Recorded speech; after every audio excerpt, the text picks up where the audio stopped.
Greetings, Federation. Sorry for not getting a post-game video up right after the game. It was my birthday and I was going out for dinner, so I didn't have time to do one. And I really want to think about this game. I really want to put some thought into this. But before I begin, I want to say something to the fans who start throwing shit on the field at the end of the game. Fuck you guys. Seriously. You get pissed off because there's a call that you didn't like necessarily. So you start throwing bottles and garbage on the field. Come on, that's fucking classless. I mean, yes, I get it. You're pissed. I was pissed. But that does not excuse you to throw fucking bottles and all sorts of shit on the field. I mean, our alma mater song says, strive for honor evermore. And that shit sure ain't honorable. Hell, I would hate to see what you guys consider dishonorable. All you showed on national TV that all fans are babies. That they will throw a tantrum and throw stuff in the field when they don't like a call. I'm sorry, but you people need to grow up and stop doing that. Because you give all of us a bad name when you do that kind of shit. But anyway, in my pregame video, I was kind of cocky. I thought this game was going to be a win for us, a handily win. But no such luck. This game was a nail biter. It was an extremely close game from beginning to end. And I thought we could score on every drive. That didn't happen. But TCU didn't either, so I can't be too disappointed in that, but there was just no defense in this game for the most part for either team. It was just pure offense, and TCU had a dangerous combination that we could not stop worth shit, and that is Boykins to Dachshunds.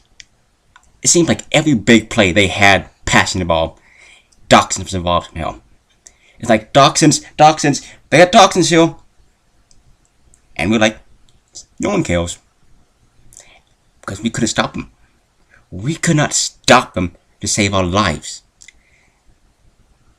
And that was aggravating to watch. TCU was throwing him on a regular basis, yet our secondary was playing kind of soft zones and man-to-man, not doing anything to slow him down.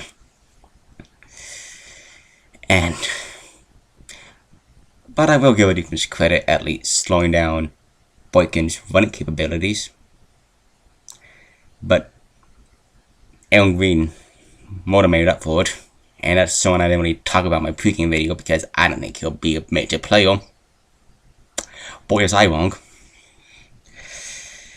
And now, of course, already there are fans talking about the referees in this game. And I have to say this, look, if you lose a game because of the refs, then you shouldn't have won in the first place. If it's that close, then you're just not good enough. That's my opinion. And there's always going to be bad calls in every game. There's going to be missed calls. There's going to be calls you disagree with. Sometimes they work in your favor. Other times, they don't. So, it's hard to say, hey, we lost this game because of the refs. I mean, look at the replay. He obviously didn't have control of the ball. That's just going to happen. It always is. And you cannot say, that's why we lost. Because there are other problems we had during this game besides the refs, which also made bad calls against TCU and for us. So it was not like it was all in favor of TCU. No, there was a lot of missed stuff during this entire game for both sides. But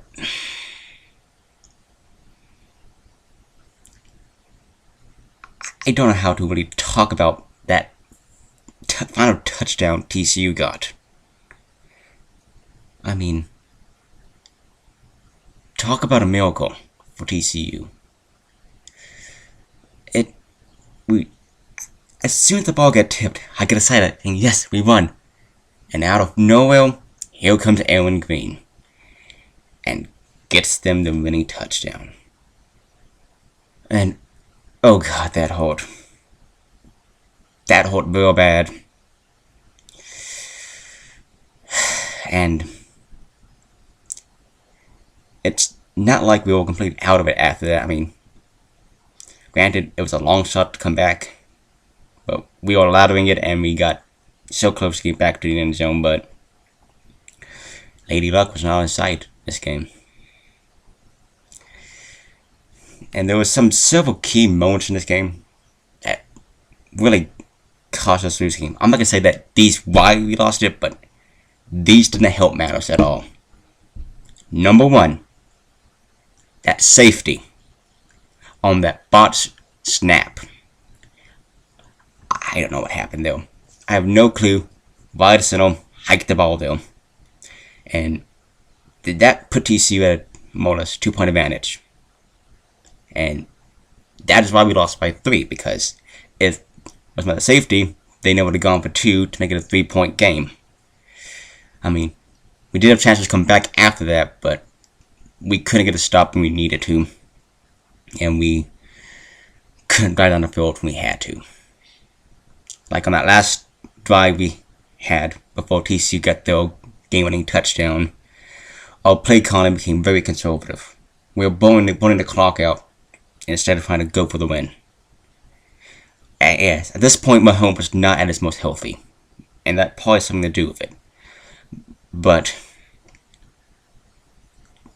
we should have been trying a bit harder to get downfield to at least make it a 2-possession game. Because if we got the first down there, game, set, match. But hindsight's 2020, as they say. And who to know if we were gonna mess up afterwards, so. And of course, the big kicker, Mahomes getting injured in the first quarter. I mean, that really took his winning abilities out of the game. He did had a few runs after that and made a few plays happen, but he just wasn't the same. But I can't complain too much because TCU's team is also pretty banged up. Yet they won through injury. When we get some injuries, we start to struggle some, and it became more harder to play offense when Ian Salah went down. So it was just a high-scoring game, as I thought, but our offense was just this close. But football's a game of inches, and I don't know why I thought this would be a 14-point game at all. Fable, this was incredibly close.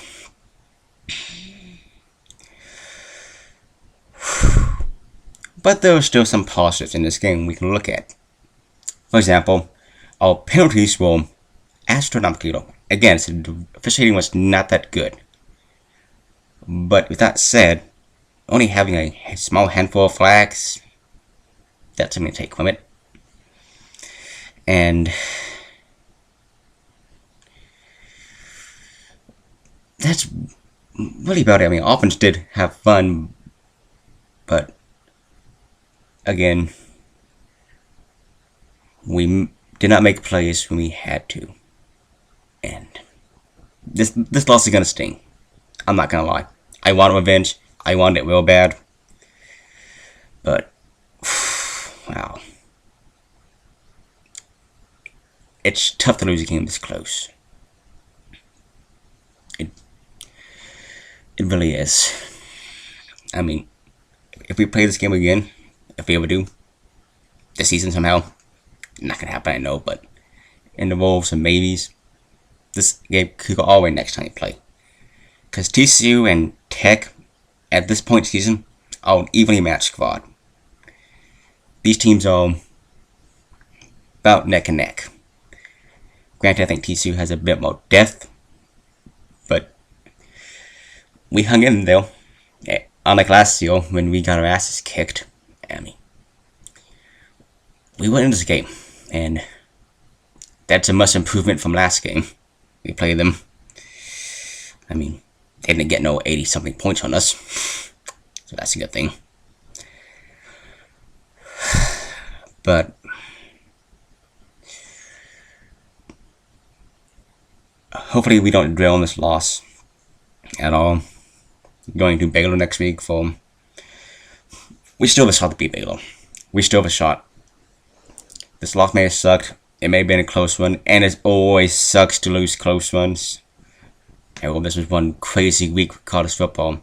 So many games that completely surprised everyone and astounded everyone. And a lot of close games too. Like the Oklahoma State UT game and the Arkansas A&M game. It was just a kind of a messy week. But I wouldn't dwell on this game too badly. We still look good out there, despite the loss.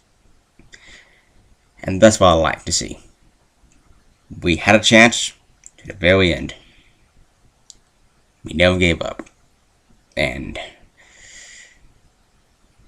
so, we're not going to start 7-0 like Philadelphia, but we still have a good chance to win a whole lot of games this season. So, one loss is not going to bother me too much. So, until next week, Raider Nation, guns up, way to power, and welcome tech.